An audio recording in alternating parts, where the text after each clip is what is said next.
I'm Cpl Hadwin, and I'll be giving you an online Fieldcraft lecture. This is a basic lecture for rooms 1 and 3. Firstly, I'll be talking about movement in the fields.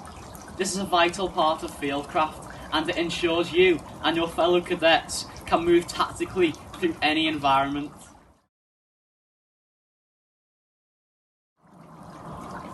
There's a specific way of moving in the field.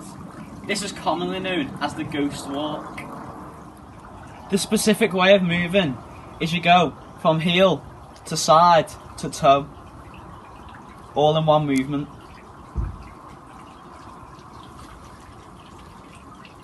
Try and avoid stepping on leaves and branches, as this will cause lots of noise.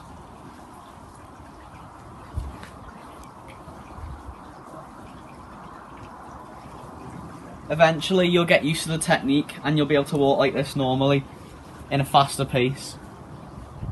As you can see, it's a much more tactical way of walking. Now this ensures that you're silent and you can move tactically with the rest of your fellow cadets through any environment. It's the foundation of every movement. You should be walking by this everywhere you go, and every movement you make, whether it's arrowhead or staggered, you should be walking the exact same technique I've just shown you. When behind enemy lines, every cadet must have a keen eye. You must be always observing your surroundings for any suspicious persons or vehicles. This will ensure that you and your squad is safe and can move slowly, tactically and methodically through any environment. When you're moving with a squad, you must always be turning your head and observing the horizon, 180 degrees to your right and the same for your left.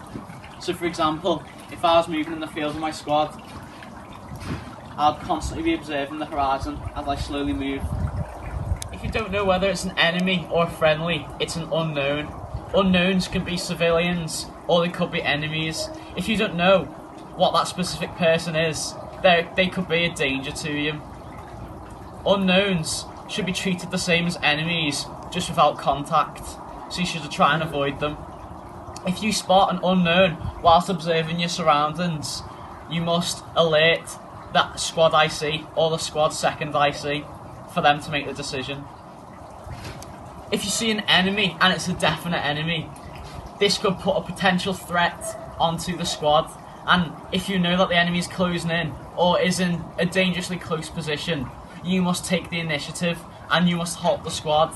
This will obviously alert the IC and the 2IC because the squad has stopped. Then you'll go to the IC and explain to them so they can make the next decision. This will ensure that you don't just walk into an ambush or some other sort of trap. Crawls. These mean you can get down and low so you can avoid enemy fire, or it stops you from showing yourself on the horizon because your silhouette will show up whether it's day or night. This is the Lapis Core.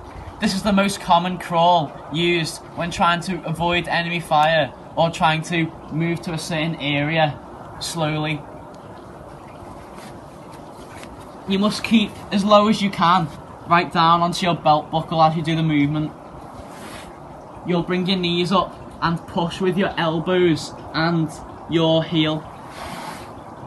Same with the other foot. And you'll twist your body as you move, keeping it on the ground. Your belt buckle shall never get off the ground at any point. This movement can be fast or slow, depending on the situation. If you need to get somewhere fast whilst staying in cover, go as fast as you can. Just make sure you always keep low. If you stick your bum in the air, that's a nice target for the enemy to shoot at. The monkey run is a rather silly yet effective way of quickly moving tactically and to avoid enemy fire. Now for the monkey run, you want to get down as low as possible. You'll have, if you had a weapon at the time, it'll be tucked into your arm with the barrel facing near enough the horizon. This ensures that it doesn't get muddy. And you'll keep your arm low to keep you balanced, just like a monkey. And you'll run as quick as you can. It's different and you don't have a weapon. There's no need to have this arm movement. You just need to keep low and run as quickly as you can. Always remember to stay low and move fast. This whole point in doing the monkey run is so you can quickly move from either cover to cover if you're under fire, or to evade an enemy. Thank you for participating in this online lecture. I hope you enjoyed, and don't forget to apply this knowledge next time you're out in the field. Any questions may be asked now.